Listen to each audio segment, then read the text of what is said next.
జగన్ అన్నదానికి నాకు అంత ప్రాధాన్యత లేదు. అది రాజకీయ రంగంలో రోజు అనుకునే మాటలే. కానీ అక్కడ చిరంజీవి ప్రస్తావన చెప్పిన కామినేని శ్రీనివాస్ మాట్లాడిన తీరు చూడండి, నందమూరి బాలకృష్ణ మాట్లాడిన తీరు చూడండి, అక్కడే కంపారిజన్ కనబడుతుంది కదా.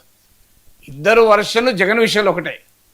జగన్ గౌరవం ఇవ్వలేదు అన్నది కామినేని శ్రీనివాస్ చెప్పేది, జగన్ గౌరవం ఇవ్వలేదు అని బాలకృష్ణ కూడా చెప్తున్నాడు. వర్షన్లు తేడా లేదు, ఈవెంట్స్లో కొద్దిగా తేడా ఉండొచ్చు. కానీ మీకు చిరంజీవి ప్రస్తావన వచ్చినప్పుడు కామినేని శ్రీనివాసరావు ఎంత హుందాగా ప్రస్తావించాడో చూడండి.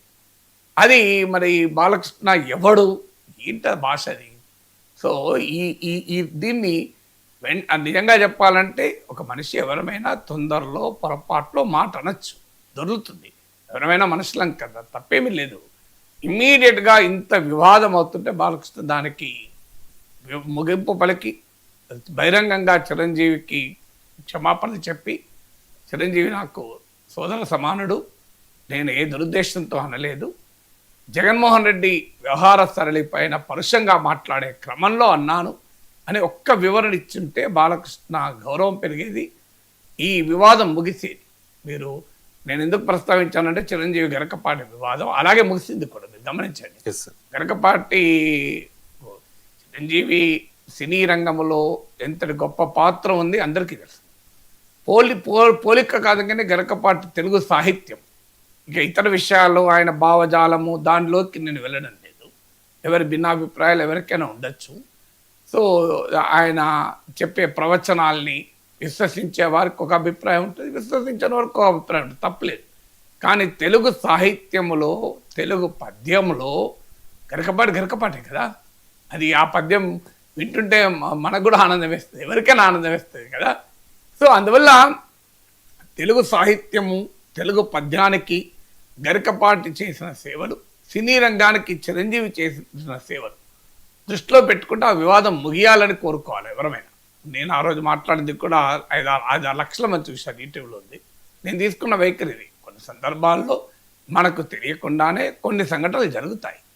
ఆ సంఘటన జరిగినప్పుడు వ్యక్తిత్వం, ఎక్కడ మనిషి వ్యక్తిత్వం ముందుకు వస్తుంది అంటే కొంత సందర్భంలో ఘటనలు జరగడాన్ని వ్యక్తిత్వం రిఫ్లెక్ట్ చేయదు.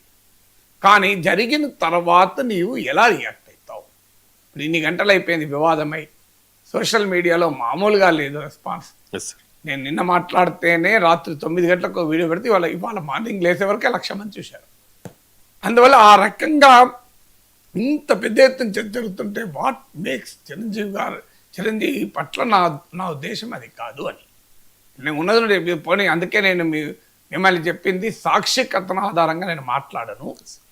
ఆ సాక్షి వాళ్ళ వర్షం వాళ్ళు ఇచ్చుకుంటారు, ఆంధ్రజ్యోతి కథనం తీసుకోండి అన్నది. అందుకే అంటే ఆంధ్రజ్యోతి కథనంలో మీకు రియాలిటీ మొత్తం ఉంది, సాక్షి కథనంలో వాళ్ళ వక్రీకరణ ఉంది.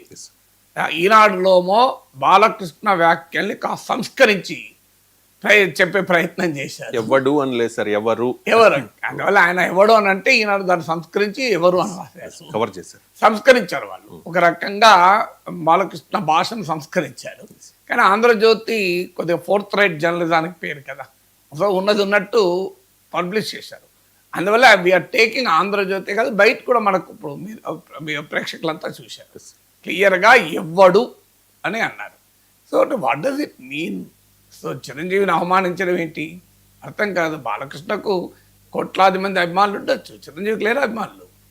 సో చిరంజీవిని అభిమానమే కాదు, పవన్ కళ్యాణ్ గేమ్ చేంజర్ వల్ల చంద్రబాబు నాయుడు అధికారంలోకి వచ్చారని మర్చిపోకూడదు కదా. ఇది నేను చెప్పడం కాదు కదా, నేను చెప్పి ఇంకా చంద్రబాబు నాయుడే చెప్పాడు. అది కూడా బాలకృష్ణ షోలో చెప్పాడు, మళ్ళీ వేరే షోలో కూడా కాదు. బాలకృష్ణ షోలోనే పవన్ కళ్యాణ్ తీసుకున్న నిర్ణయం వల్ల కూటమి అధికారంలోకి వచ్చిందని చెప్పిన తర్వాత మీరు ఆ యాంగిల్లో చూసిన, జనసేన యాంగిల్లో చూసిన, మరి చిరంజీవి పవన్ కళ్యాణ్ల మధ్య గ్యాప్ ఉంది అని కహానీలు మీడియాలో వచ్చినప్పుడు నేను చెప్పాను అదన్నీ అబద్ధము. ఆ మెగా కుటుంబం చాలా యునైటెడ్గా ఉంది. నాకు తెలిసినంత వరకు చిరంజీవి పవన్ కళ్యాణ్ల మధ్య ఆ అనుబంధం ఉంది అని. సో అందువల్ల నాకు పర్సనల్గా తెలుసు కనుక నేను చిరంజీవితో మాట్లాడాను కనుక చెప్పగలిగాను అన్నమాట. బట్టి ఏదో బేస్లెస్గా చెప్పలేదు నేను. సో ఆయనతో మాట్లాడాను. నేను టీవీ 9 జ్యూరీలో నేను జడ్జిగా, వన్ ఆఫ్ ద జడ్జెస్. అప్పుడు నాకు చిరంజీవి నాగార్జుననే సన్మానం చేశారు వేదిక పైన. ఆ సందర్భంలో మాట్లాడాను గనక నేను ఆ నమ్మకంతో చెప్పాను పవన్ కళ్యాణ్ పట్ల చిరంజీవి చాలా ప్రేమాభిమానాలు అని. పవన్ కళ్యాణ్ కూడా చిరంజీవి పట్ల ఆ ప్రేమాభిమానాలు చూపుతారు. అన్నదమ్ముల మధ్య ఏ రకమైన గ్యాప్ ఉంది అనడం పూర్తిగా అబద్ధం. కోర్ ప్రజారాజ్యాన్ని కాంగ్రెస్లో విలీనం చేయడం పట్ల భిన్నాభిప్రాయం ఉండదు, తప్పేం లేదు కదా. అన్నదమ్ముల మధ్య కూడా ఒక అంశం పైన భిన్నాభిప్రాయం ఉండడం నేరం కాదు.